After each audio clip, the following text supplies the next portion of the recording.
Good afternoon, everyone. Thank you all so much for coming out this afternoon. Is this microphone not on? Okay, now it should be on. Can everyone hear me just fine? Okay.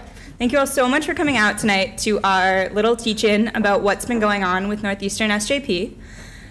So I'm going to start out and give you a little recap about what's been going on in the last 2 weeks, kind of what's been going on in the last 4 years with SJP, and then we're going to have our two lovely panelists give us their thoughts about what has been going on and kind of situate the situation at Northeastern kind of in a larger context for us. So my name's Tori Perel. I was the president of SJP before we were suspended. This is my 5th year at Northeastern, and I've been very active in SJP for the last 4 years.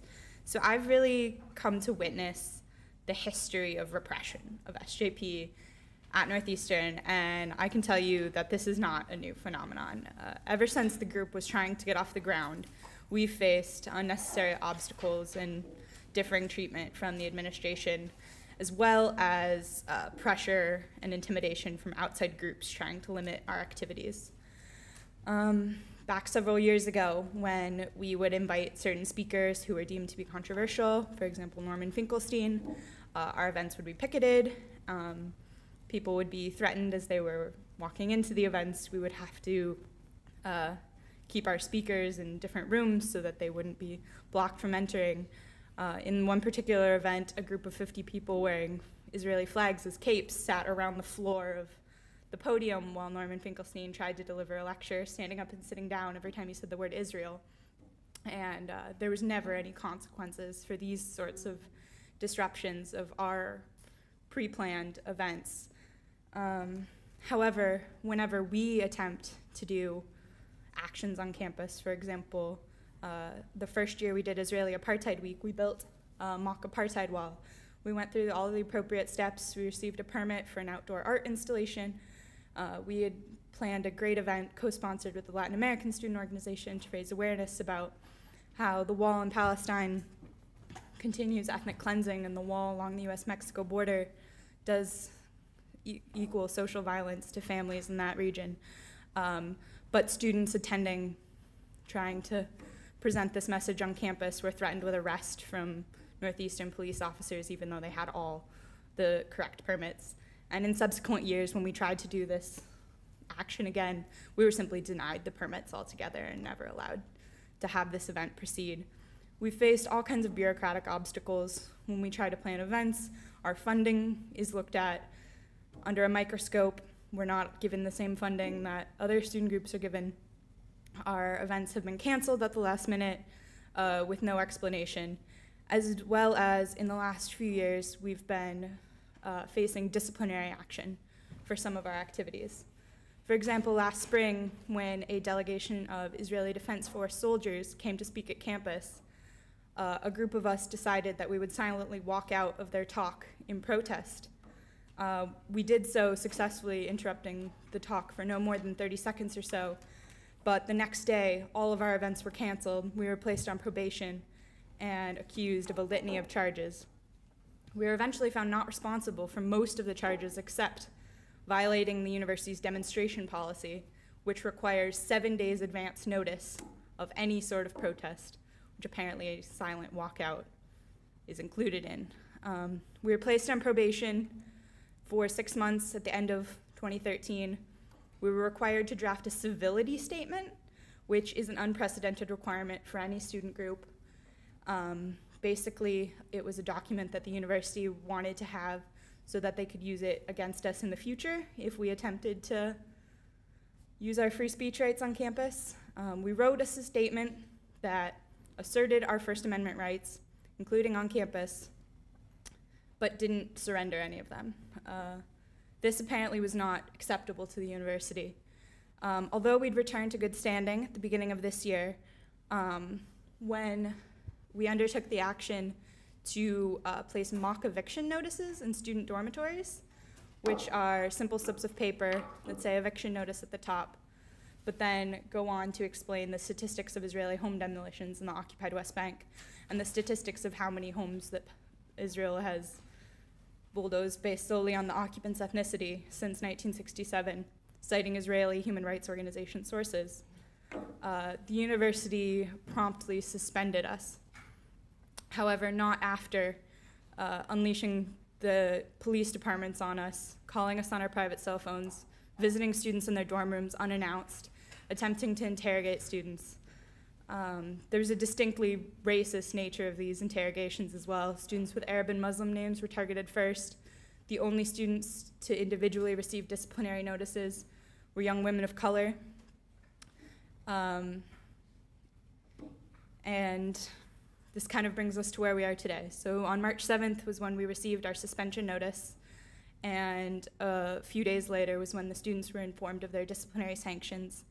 But we've organized since then, and we've decided that this isn't going to silence us. The suspension is not going to succeed in removing Palestinian viewpoints from campus, even if that's what the university would like to see happen. I think our campaign has really resonated with people. We've garnered media attention from all sorts of local, national, and international media sources, from NBC News to Al Jazeera to Amman in the occupied West Bank. I think people are really taking our cause as an example of the larger picture of what's happening when you speak out about Palestine on campuses in this country. So thank you all for being here, and this is an important part of our continued fight against our sanctions. So now I'd like to introduce our panelists who will be saying a little more. First up is Professor Heike Schoten from UMass Boston, where she teaches political theory, feminist theory, and queer theory. And then following that will be Mr. Chris Hedges, who is a writer who writes a weekly column for truthdig.com. He specializes in American politics and society and is an author of 12 books, including the New York Times bestseller Days of Destruction, Days of Revolt, which he co-authored with the cartoonist Joe Sacco, and the national bestseller Empire of Illusion. So without further ado, I'll give it over.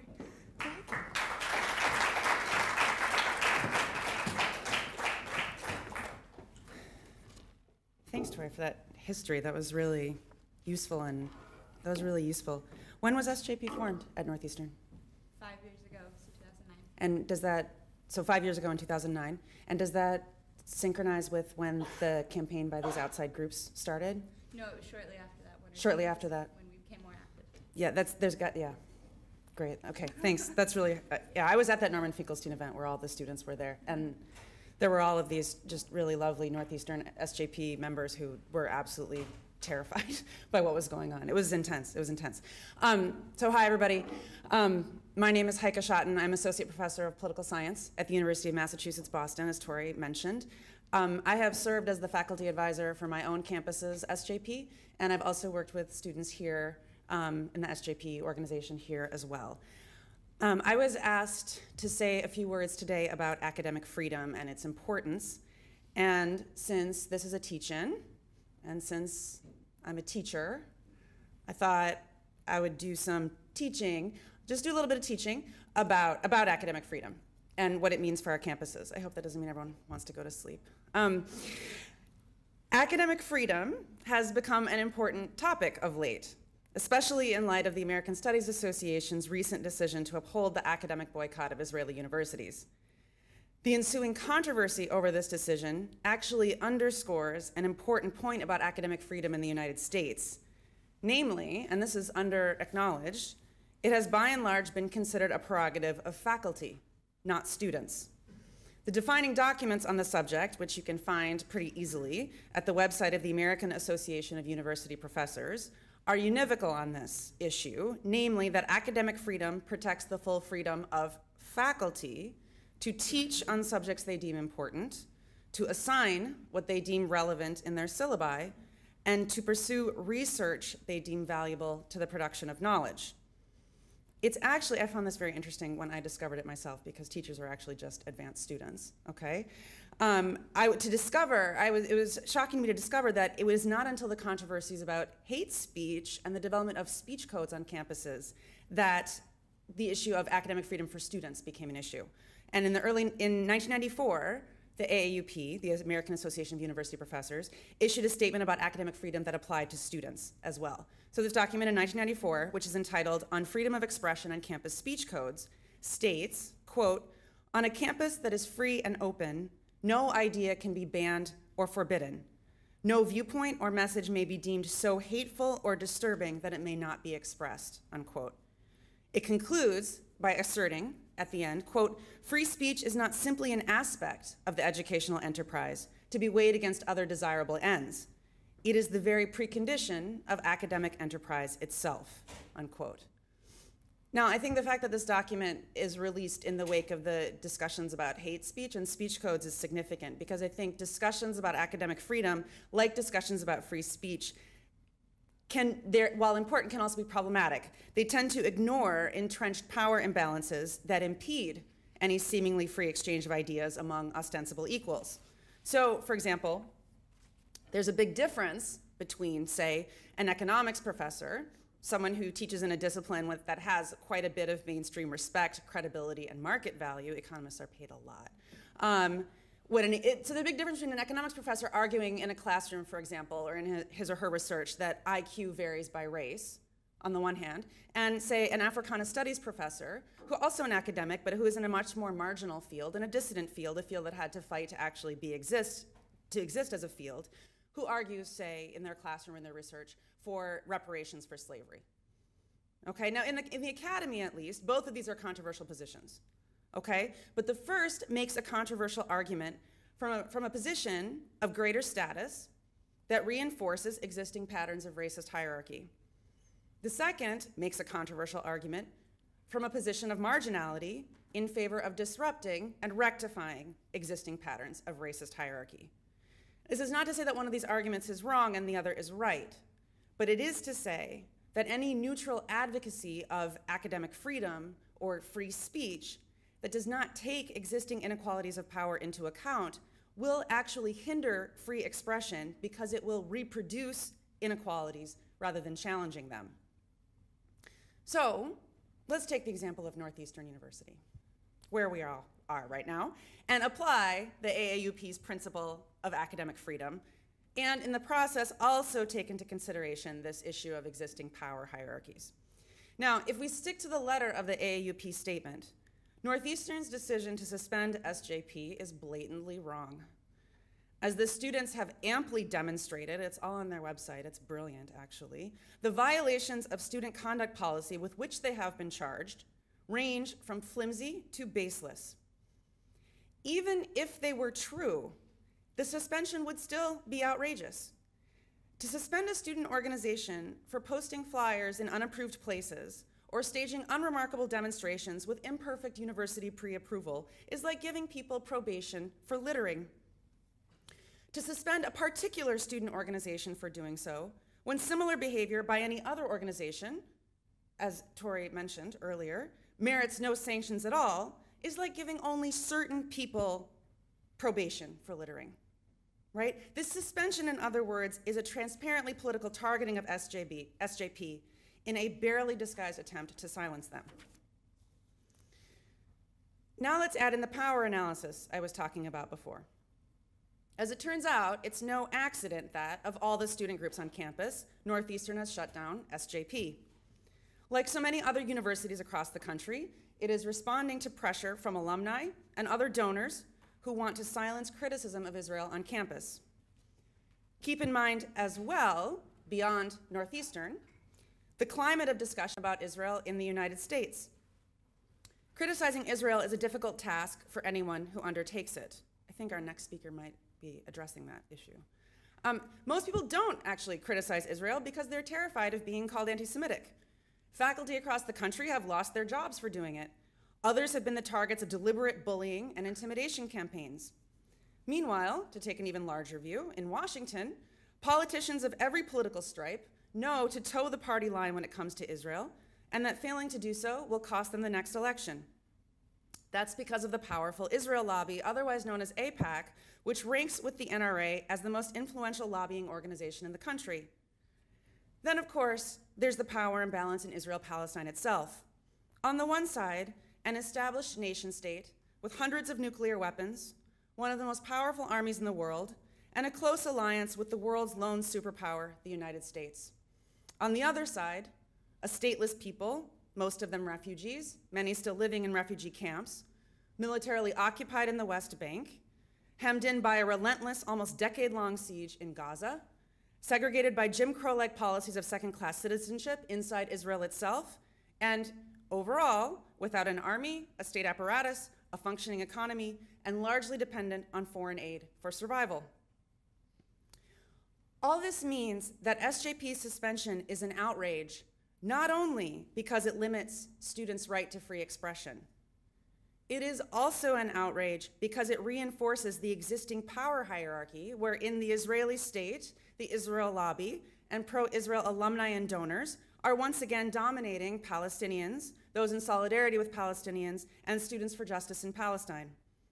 Not only then does Northeastern silence, but it silences those already trampled by oppression and marginalization. This is all the more ironic given that, as I have recently learned, Northeastern University Pride, in cooperation with Huskies for Israel, is hosting filmmaker Michael Lucas later today on this campus. Lucas will be screening a new documentary he has made about how great it is to be gay in Israel. Those of us who work on this issue recognize this, all too well, as the cynical strategy which has become known as pinkwashing. Pinkwashing is the strategic use of Israel's ostensibly gay-friendly atmosphere to distract from its policies of occupation, apartheid, and ethnic cleansing. This tactic simultaneously implies that Palestinians deserve such treatment given their savage, backward, and ostensibly homophobic culture. But Lucas is more than just your average pinkwasher.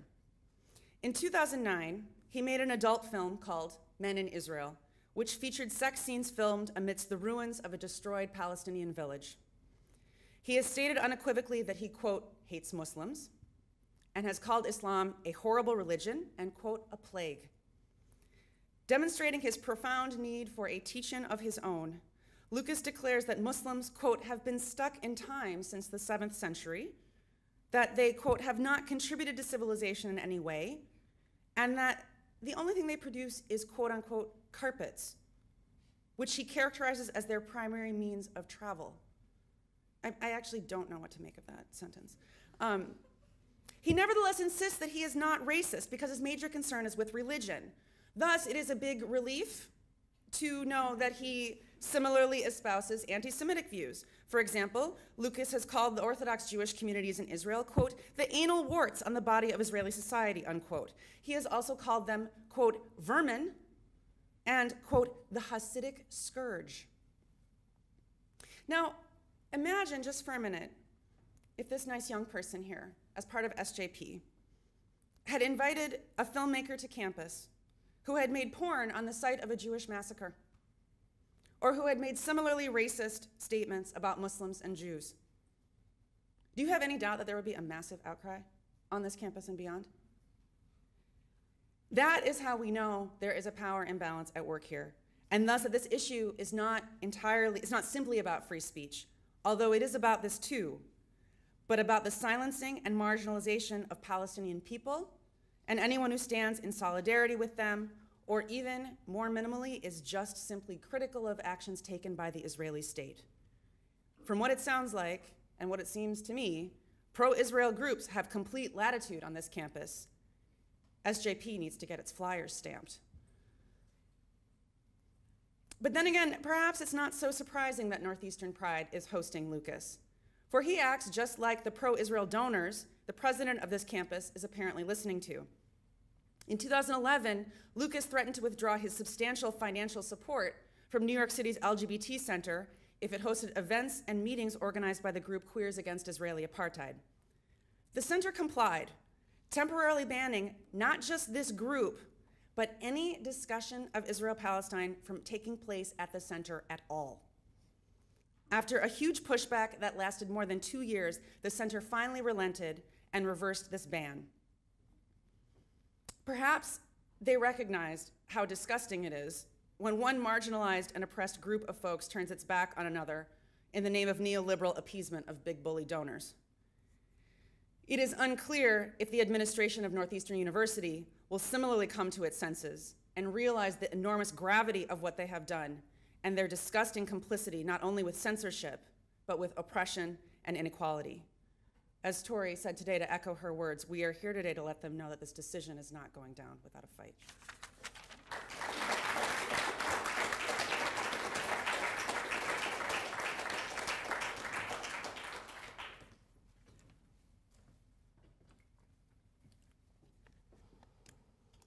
I did a people's hearing of Goldman Sachs in Zuccotti Park during the Occupy movement with my friend Cornel West.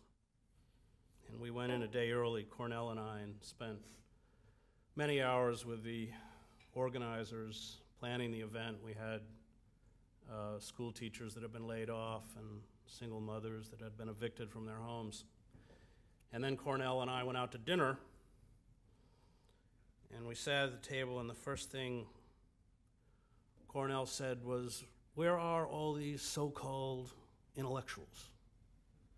They're too busy. Where are the professors of Northeastern? Where are the journalism professors that should be here fighting for the right of everyone to have a voice? Where are the professors of religion and philosophy and ethics? Where are the Middle Eastern studies professors that can talk about the dispossession of Palestinians since 1948? And I think what's so disturbing is their cowardice. Because there are professors here who know, certainly. And I'm sure there are even professors here who know, who have tenure. And even, is your faculty advisor here? Yeah. And I think that that is, not only an indictment of Northeastern, but an indictment of the academy. And I think, as you correctly pointed out, the acceptable range of opinion is narrowing to such an extent that we are now at Northeastern, at other universities around the country, seeing essentially in the name of money, people who are presidents of universities are primarily fundraisers, beholden to trustee boards made up of hedge fund managers. Half of most of those on trustee boards should be in prison, given what Wall Street has done. So I think for those of us who not only care about the issue of justice in Palestine, and I was the Middle East bureau chief for the New York Times. I spent 7 years in the Middle East because I'm an Arabic speaker, much of that time in Gaza. It's not just a matter of the right of the Palestinian people to dignity and safety and their own sovereignty, but at this point we're talking about the capacity to even raise issues of justice within the academy. When I lived in Jerusalem, I had a friend who made her money while she was in college going to events like these on behalf of the Israeli consulate, and she would write up reports and submit it and be paid. I don't know that there is someone here today, but I'd certainly know that at many events that I have addressed on this issue, there are people who come essentially carrying on that long legacy of spying. And I want to first begin by addressing my remarks to that person's or those people who do that. There may not be anyone in the room who's doing that now, but it's certainly a very common practice. And I'd like to remind them that it is they who hide in darkness, and it is we who stand in the light. It is we who openly proclaim our compassion and demand justice for the Palestinian people. And we are not afraid to name our names, and we are not afraid to name our beliefs. And we know something that perhaps those who are arrayed against us do not, and perhaps even sense with a kind of dread. And that is, as Martin Luther King said, the moral arc of the universe is long, but in the end it bends towards justice. And that arc at this moment is descending with a righteous fury that is thundering down upon the Israeli government.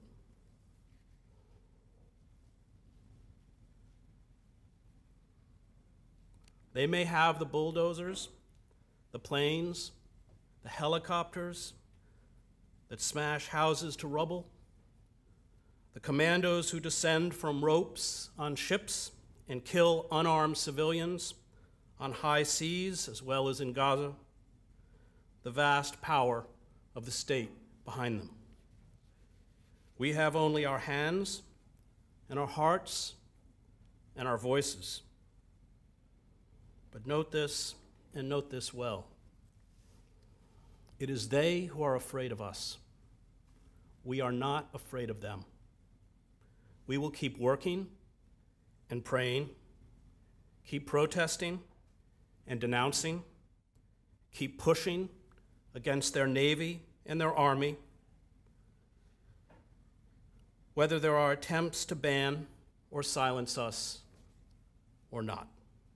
And we will do this with nothing but our bodies until we prove that the force of morality and justice is greater than hate and violence.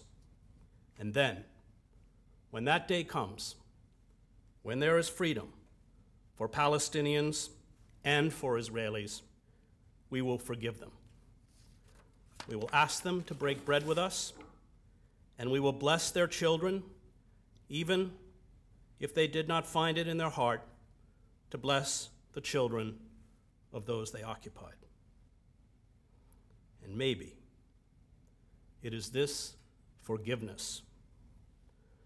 Maybe it is the final, insurmountable power of love which unsettles them the most.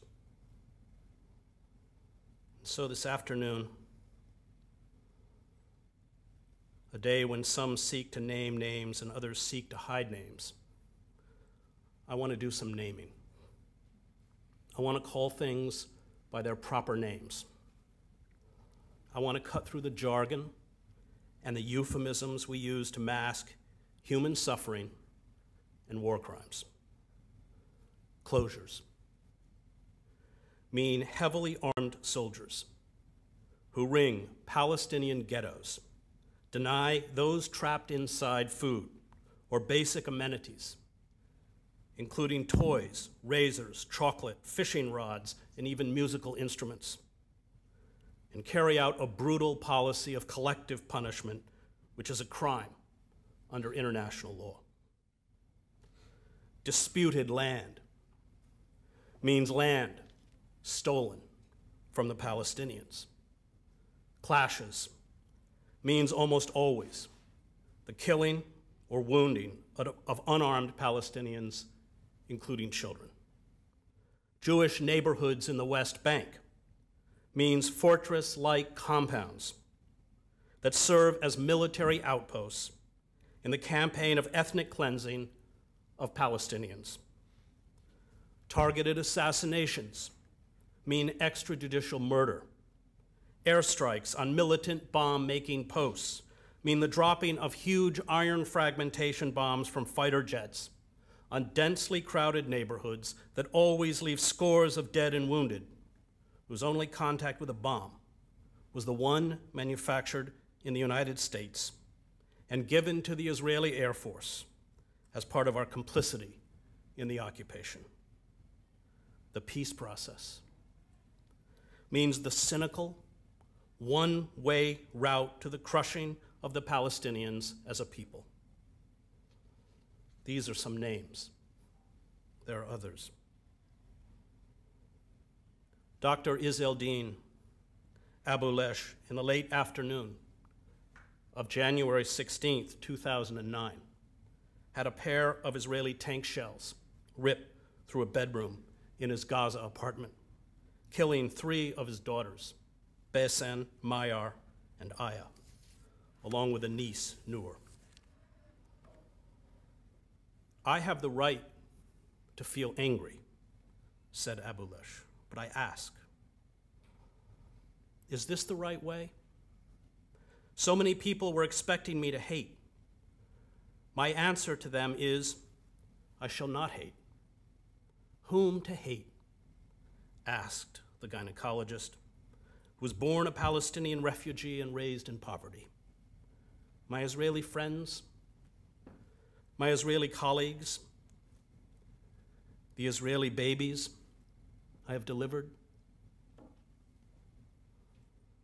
The Palestinian poet Taha Muhammad Ali wrote this in his poem, Revenge. At times, I wish I could meet in a duel the man who killed my father and raised our home, expelling me into a narrow country. And if he killed me, I'd rest at last. And if I were ready, I would take my revenge. But if it came to light, when my rival appeared, that he had a mother waiting for him, or a father who'd put his right hand over the heart's place in his chest whenever his son was late, even by just a quarter hour for a meeting they'd set, then I would not kill him, even if I could. Likewise, I would not murder him if it were soon made clear that he had a brother or sisters who loved him and constantly longed to see him, or if he had a wife to greet him and children who couldn't bear his absence and whom his gifts would thrill, or if he had friends or companions, neighbors he knew, or allies from prison, or a hospital room, or classmates from his school asking about him and sending him regards. But if he turned out to be on his own, cut off like a branch from a tree, without a mother or father, with neither a brother nor sister, wifeless, without a child, and without kin or neighbors or friends, colleagues or companions, then I'd add not a thing to his pain.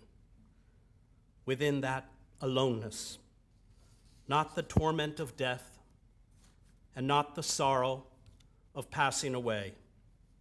Instead, I'd be content to ignore him when I passed him by on the street, as I convinced myself that paying him no attention in itself was a kind of revenge.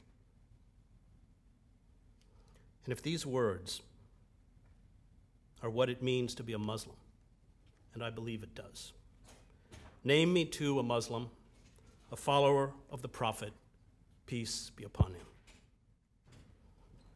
My friend, the Reverend Jeremiah Wright, is not afraid to speak the truth, not afraid to tell us to stop confusing God with America. And for this truth, they have tried to silence him as they have tried to silence you.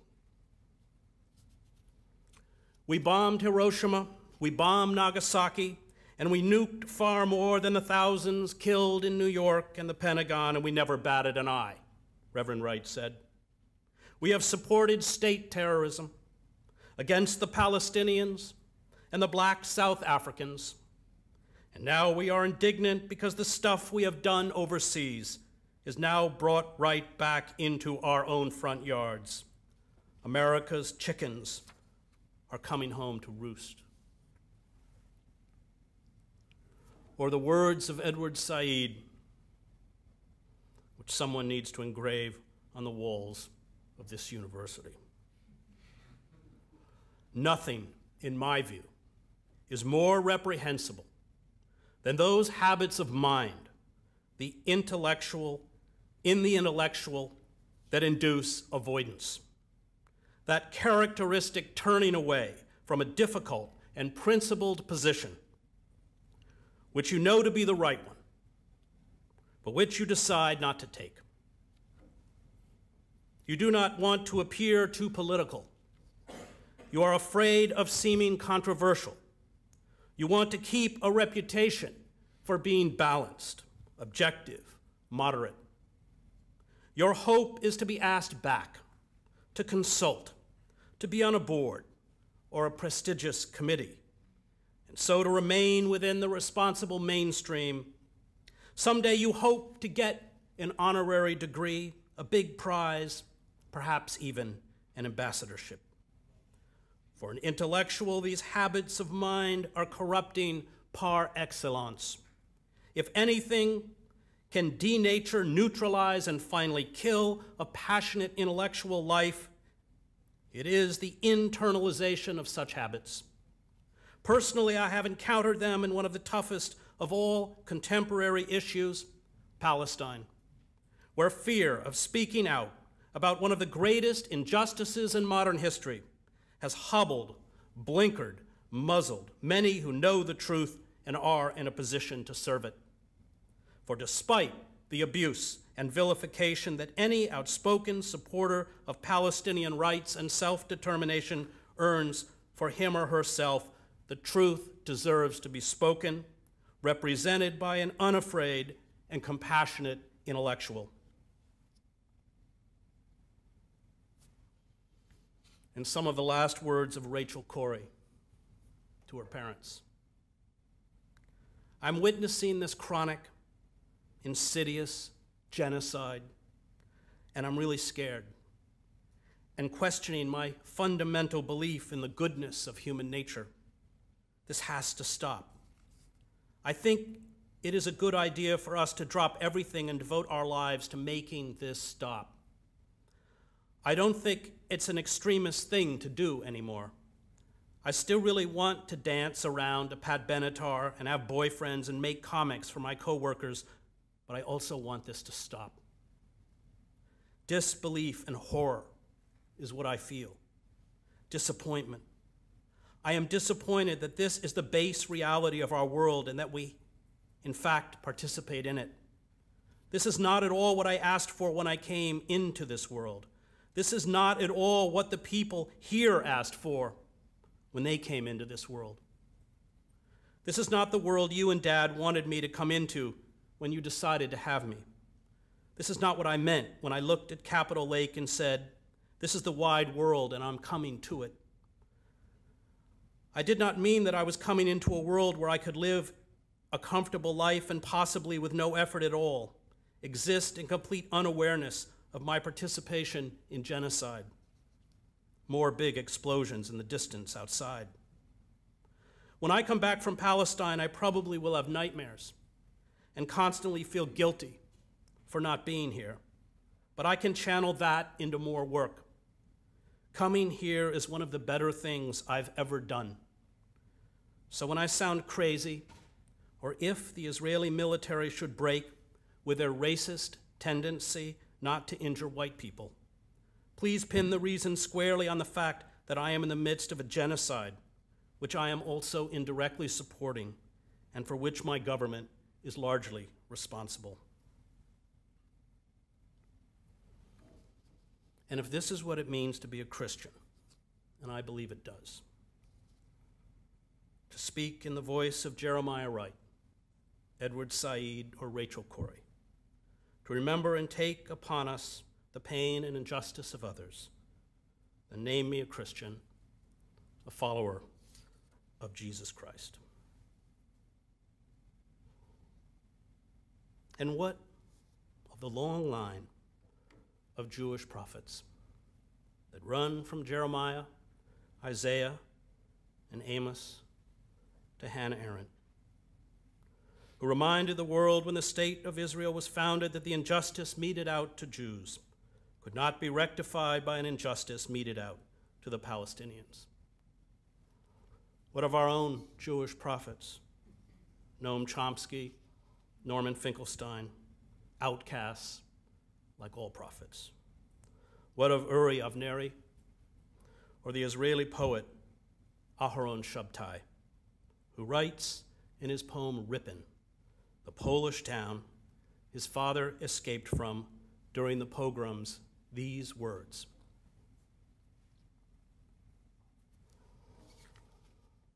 "These creatures in helmets and khakis, I say to myself, aren't Jews, in the truest sense of the word. A Jew doesn't dress himself up with weapons like jewelry, doesn't believe in the barrel of a gun aimed at a target, but in the thumb of the child who was shot at, in the house through which he comes and goes, not in the charge that blows it apart. The coarse soul and iron fist he scorns by nature. He lifts his eyes not to the officer or the soldier with his finger on the trigger, but to justice. And he cries out for compassion. Therefore, he won't steal land from its people and will not starve them in camps. The voice calling for expulsion is heard from the hoarse throat of the oppressor, a sure sign that the Jew has entered a foreign country, and like Umberto Saba, gone into hiding within his own city. Because of voices like these, Father, at age 16, with your family, you fled Ripon. Now, here, Ripon is your son. And if to be a Jew means this, and I believe it does, name me a Jew. Name us all, Muslims and Christians and Jews. Name us as human beings who believe that when one of us suffers, all of us suffer, that we never have to ask for whom the bell tolls. It tolls for us all. That the tears of the mother in Gaza are our tears, that the wails of the bloodied children in the Shifa hospital are the wails of our own children. Let me close with one last name. Let me name those who send tanks and fighter jets to bomb concrete hovels in Gaza, with families crouching, helpless inside. Let me name those who deny children the right to a childhood, and the sick a right to care. Those who torture, those who carry out assassinations, whether in hotel rooms in Dubai or on the streets of Gaza City. Those who deny the hungry food, the oppressed justice, and foul the truth with official propaganda and state lies. Let me call them, not by their honorific titles and positions of power, but by the name they have earned for themselves by draining the blood of the innocent into the sands of Gaza. Let me name them for who they are: terrorists.